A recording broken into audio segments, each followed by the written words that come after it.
Hey guys, this is Lindsay. One more week until race day. It is race week next week, and this is our final Lunchtime Legacy live stream with Melanie Burzynski, the one and only from Los Angeles, formerly Detroit. But, she's a Los Angeles hero these days. And guys, Melanie is one of my closest friends in Los Angeles, and it all happened through Team World Vision craziness. Getting together, running together on the weekend at group runs, and just hearing her heart and sharing life together out on the path. It is really an honor to share my friend Melanie with you today. Guys, she's been crushing it for years. Like I said, she's part of Team World Vision Detroit, and then got connected with Team World Vision Los Angeles when she made the move to the West Coast. And last year, running with us, she came into race week with about $1,000 of donations, just crushing it. And then all of a sudden, race week just skyrocketed. I'm talking crazy donations left and right. My phone was just blowing up with every donation that came in. And I just want her to share with you guys. I know coming into race week, you're following up with people, you're asking new people, energy is so high, and we want to hit our goals. We want to change lives. And Melanie's done it right in the middle of things. So Melanie, first and foremost, thank you for being my friend. Thanks, Lindsay. Well, I'm so glad Team World Vision brought us together. So thank you. Yeah, you bet. And talking to these guys in Seattle, they're staring down the finish line. They've got a week to go. Basically, last year with Los Angeles, literally, your fundraising skyrocketed that last week. What clicked in you to go big, and what did God do to, how did that happen? Sure. Well, first off, I want to say to Seattle people, congratulations first off for signing up. I'm so excited for you. I've done one race in Seattle, Rock and Roll, which I loved. You have a great city to run through. So I'm hoping that your training is going very well. Going back to the fundraising. So I started with Team World Vision. First time was Chicago in it was my 40th birthday. Ooh, I'm aging myself, but it was about 3 years ago. So 4 years ago. So that's all right. I'll be okay with that. So 2012. And so that one I kind of learned a little bit. And then I did it with Detroit and also Hood to Coast, but always fundraising. While that's my main job in life, it's always a challenge to ask friends and family for it. But as you even said, I think I was even under 1,000 coming into race week, which as a team captain, I was nervous. I was telling everybody these things to do, and I was doing them, and nothing was happening. So instead, I started thinking about, I've got a week to go. I really felt God telling me, go big, Mel, go big, go to 5,000. And I was like, I'm not even at 1,000. How do I go to 5? Crazy talk. But I really felt that calling. So I made a point to really start to reach out and touch people and directly talk to them. I talked about it at my workplace. I talked about it with people that I met in line, things like that. But the big thing that I started doing was Facebook. And you put your posts up, you say it's my birthday. Well, you do all those things. Sometimes the response is here or there. But what I did instead was I started videotaping messages, and I individually sent them to each person through Facebook Messenger, which, by the way, they do time you out. You can only send so many a day after so many hours, because I think I had to go back, Lindsay. I went back about 8 or 9 times having to do batches. So every day I would do a video message, no more than a minute, just saying, I'm so excited. I'm nervous. The heat's going to be there for LA, but I really feel like these kids and these communities deserve clean water. And even showing my own kids' pictures, having them be a part of it, but just sharing my message from my heart. I didn't script it. It's all about your heart. And a minute clip, and then you Facebook Messenger. And I sent it to everyone in my messengers, which is a couple hundred, probably more than that. But I even was sharing it at work. And it was exciting because all of a sudden you start getting these gifts, and you see all these people that you hadn't heard from in years, and they're wanting to contribute and support you. And again, that clip with just, I would send the clip and a little message that says, please support me. I have 3 days to go until the LA Marathon. Click on my link and give. It would mean a lot to me. And people I never expected gave. People I expected didn't give, which kind of was disappointing. But people that I'd known from churches years ago, one person gave $200. And I was like, well, I haven't seen them in 12 years. I can't believe they just did that. And it was pretty humbling at the same time, because it made me really think about how that friendship and those relationships led me to where I was going to go with this race, and even continue on with being much more relational with those people. So those crazy things started happening, but it really making the time. And it doesn't take that long, Lindsay. You know, everyone thinks I only got 5 minutes, 10 minutes, but it doesn't take that long to just cut and paste.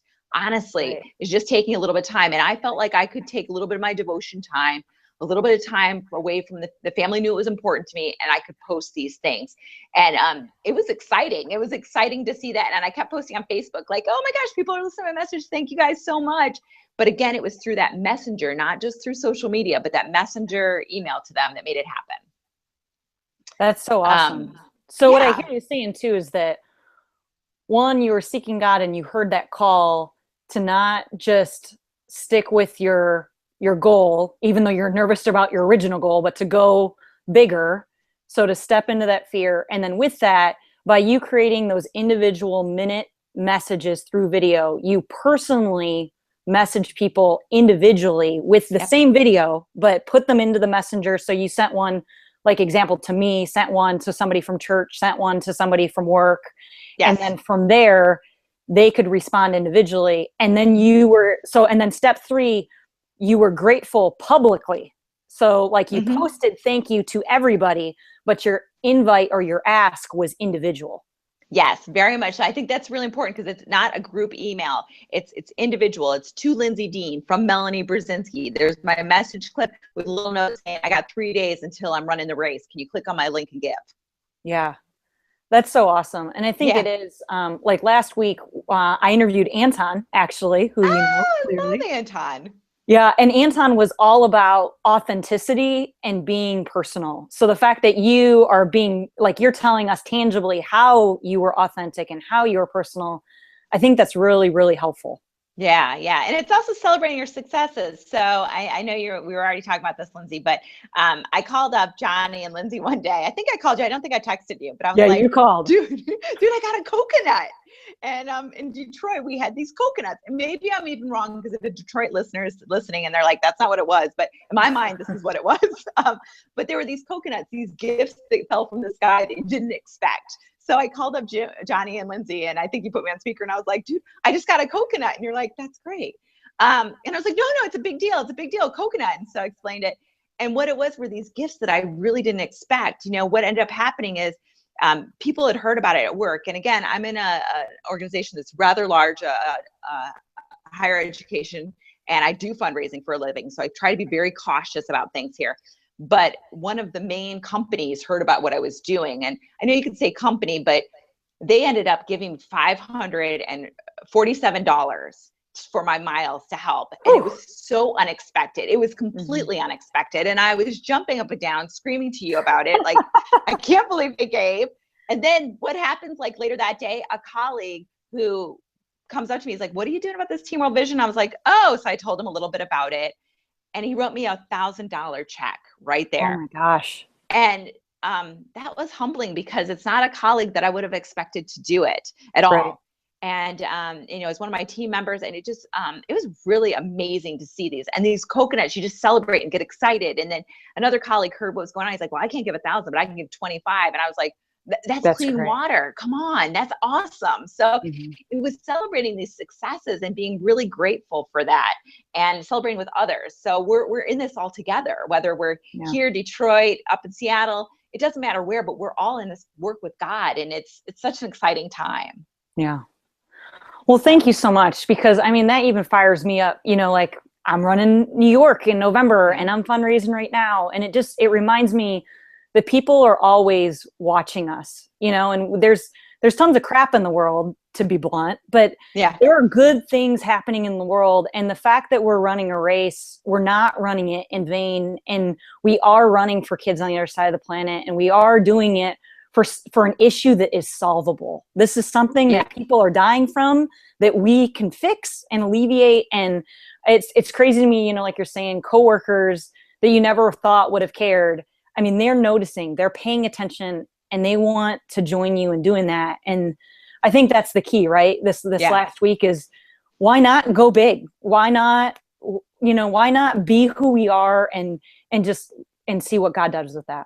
And I will say, I sat and listened into those legacy calls, and I just kept thinking, I just don't think I'm there. I've got so much going on at home with my 2 young kids, well, middle school and elementary, but all those kids things. I got so much at work, but God isn't saying you have to fit into buckets. God's saying, listen to me, and that's the part where I really felt that need. And even I shared with you before, my kids have tithing money, and they both came to me when they saw me doing those videos, and Avalon gave $14 and Griffith gave his $34 that they've been saving up, and they supported it. And they were excited because they were in this message with me.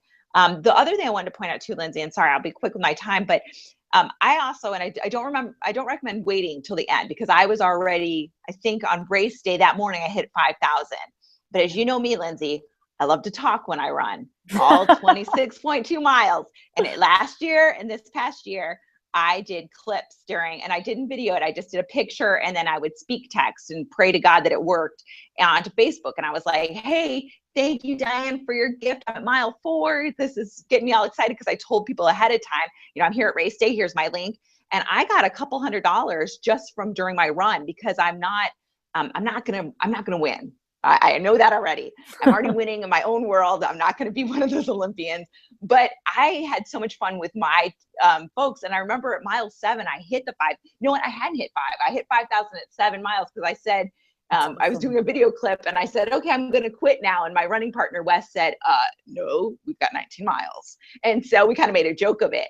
And it was so much fun to get in the moment of the race too.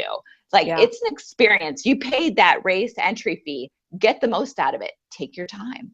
So, go out there, enjoy it, but keep promoting what you're doing. And even afterwards, say how it's going. But as you're leading into race week, the best way to get into it is to tell people to individually go to them and say, I want you to help me. I need you in this journey with me. I think that we can make a tangible difference in the lives of people just by clean water.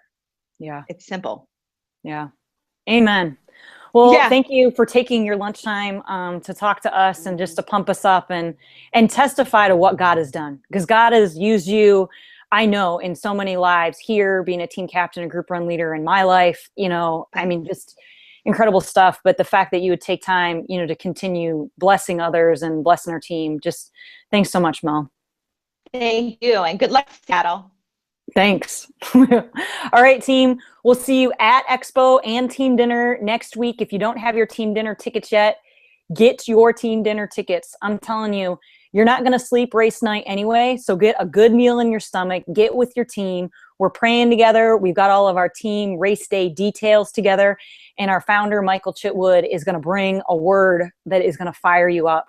So get inspired, get to team dinner, and we'll celebrate together. I love you guys. We'll talk to you soon. We'll see you then.